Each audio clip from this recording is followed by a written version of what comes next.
Thanks, Roger.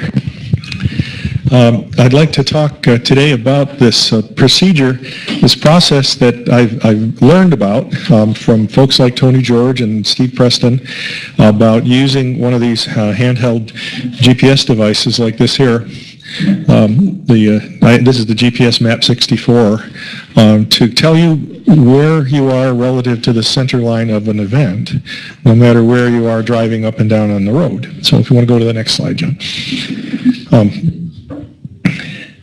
So here's the scenario. You're assigned, for example, in this case, an offset of, say, 80 kilometers from the center line, and you've maybe even driven out to the site you like, and you've scoped it out and looked at it on Google Earth and Google Street View, and you know exactly where you're going to go. So go ahead to the next slide. And this probably all happened to you, everybody. You drive up there, you're heading up to the site, and then suddenly you see a big sign that says road closed or whatever. You can't get to the site that you expected to go to. And dogs have shown up, right? Who knows? Yeah, anything could happen. So you say, well, there's another road off to the side there that crosses the path, and I could drive over there in about a half hour. But once I get on that other road, I have no idea where I should pull over and stop to be on my cord. You know, it'd be nice if I was within a few kilometers of it anyway. But you never know how many times you get turned around. So go ahead to the next one there. So you get there, you can't, here we go. So, you go up this other road and it's great, it crosses the center line, but you don't know where. And unless you have your cell phone handy with your hotspot and able to look at Google Earth or Street View, you can't necessarily know where to stop. So that's where this little technique comes in. Go ahead. So these are you need a portable GPS unit that can display this feature called off-course distance. It's actually designed for mariners who want to travel in a straight line across a large body of water, and if the wind is blowing them sideways, they'd like to know how far they have to tack over, whether it's a sailboat or a motorboat, to get back onto the course that they were supposed to be on. So go ahead. So the trick here is to tell the portable GPS unit what course you would like to follow, which is the process I'm going to describe today. How to create the file that tells the GPS unit what the course line is, and then simply have the unit tell you what your off-course distance is. And luckily, it always computes the perpendicular distance to the course, no matter where you are, relative to that. So once it says 80, for example, or 0 if you're on the center line, you'll know you're on the center line no matter where you are along the path. So the way to do this is to use Occult's option to export the path of the center line into something called GPX format. GPX is a standardized format for XML-based description of paths and routes and sites and waypoints that all the GPS developers use. So you would open the event in Occult. So I used the Germania event today here. And then go to the path coordinates option. And go ahead. There's the path coordinates list. It shows you that. And then go ahead to the next slide. You can say, with this prediction, save this set of coordinates save in map formats, and you get a list of choices. So you want to choose the GPX option, which is what they call a track file. So we'll go ahead to the next slide. In this file, there will be a bunch of header stuff, some metadata, and then 5 of these sections called track segments. And the reason there are 5 is the first track segment describes the path, the center line, and the next two describe the 1 sigma lines, and the next 2 describe the 2 sigma lines above and below the path. So what you want to do is simply edit this file with any notepad or WordPad and just delete the last 4 track segments and just leave the first one in there. And that's the only one you want to show up on your map. So go ahead.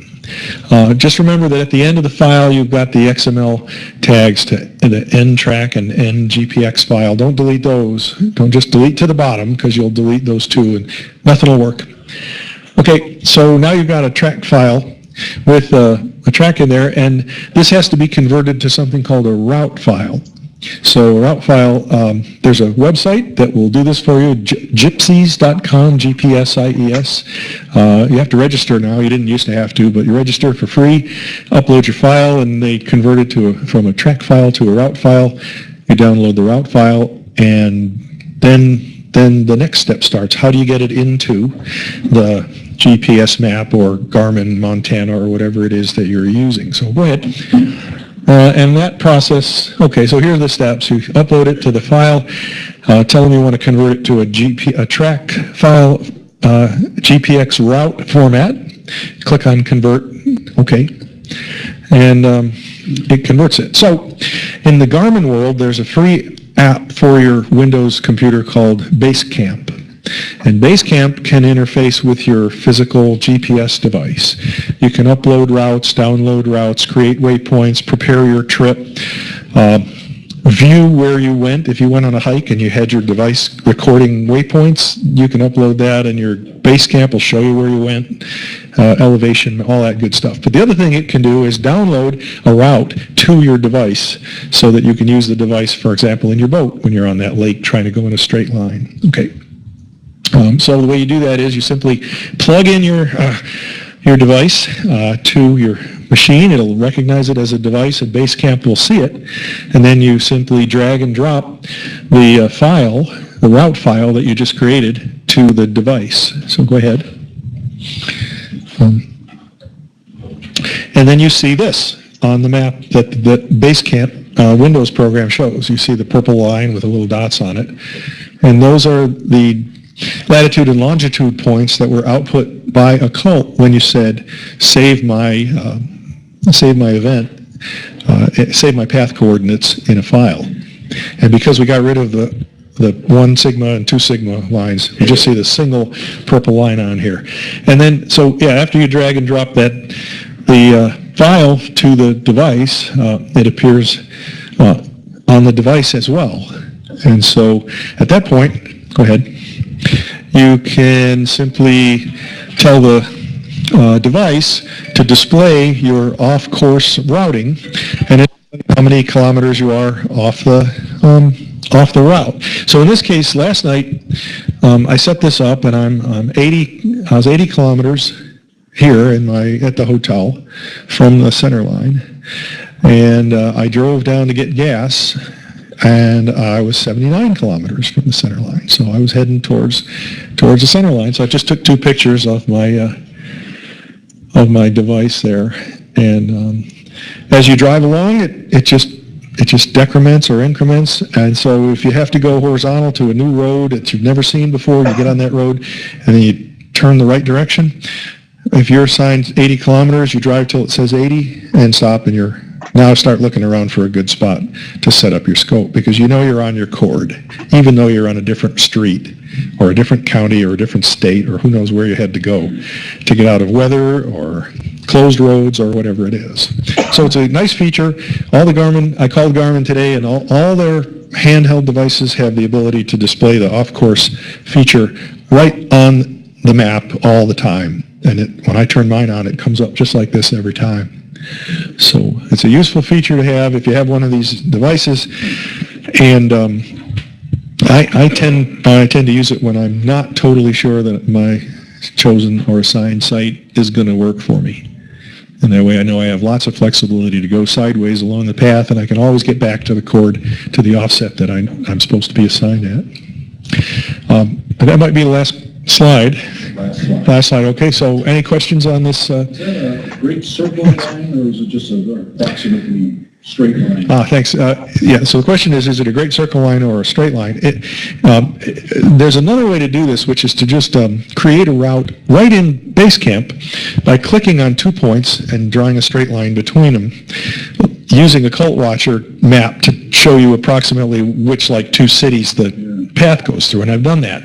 The problem is that is a straight line and not the actual path, which can be curved quite a bit depending on the angle at which the shadow is coming into Earth. So using this technique guarantees that you'll have a fairly good resolution and you'll get a curved line that matches the actual That's the path. curve that occult provides.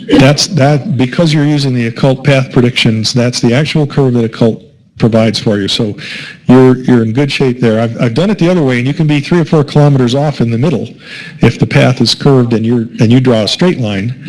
If you draw a really tiny straight line, that's fine. But as soon as you go past that, a perpendicular to that is undefined. So the endpoints matter. So occult limit the base camp limits you to 250 of these points in a route.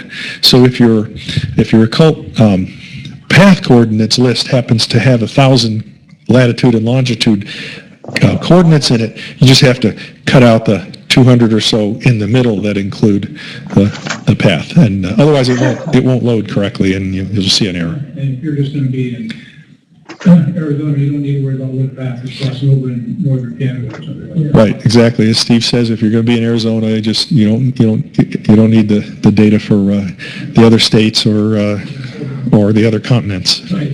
Yeah. There was another question. Is this going to be written down somewhere where you can find it on like IOTA's website or anything like that? Yeah, the question is, will this be written down? This presentation, along with the video recording of me and your questions, is going to be available on the website within a few days or a week. So, and that's also true for all the previous IOTA conferences. So if you want to go back and look through and say, oh, I wish I had been there, you can just play that YouTube video right back for yourself and as if you were sitting in the room. And the PowerPoints are there as well as on the screen. The physical PowerPoints are there as well, and they might be in PDF format, but in any case, the slides will be visible too. Okay, other questions? Oh, yes. I have one of those older units from 15 years ago, Mm-hmm. and what I do is I enter in points, 7 points, as many points as I need within the range of the state I'm in. Mm-hmm. It's going to curve, so I'll have a slight curve there, and I'll take that into account. So, yeah, what Richard is saying is you can manually enter latitude and longitude points from occult, making your own path, but not using the shortcut that I suggested of just 2 points with a straight line. You can actually create the curved path of the actual path of the shadow by putting in 5 or 10 or 15 points manually on the device and bypass all this complicated occult stuff. Just read the points, create your route, and it's on the device and you're ready to go. So yeah, if you're comfortable doing that on the device with various, if you like the interface, that's certainly a valid way to do it. Just grab 5 or 10 points in the area you need to worry about. Okay, all right, well thanks. If there's no questions, I'll go on to my next talk. Don't go anywhere, John, I'm going to load it up. Nice try. That was Alan.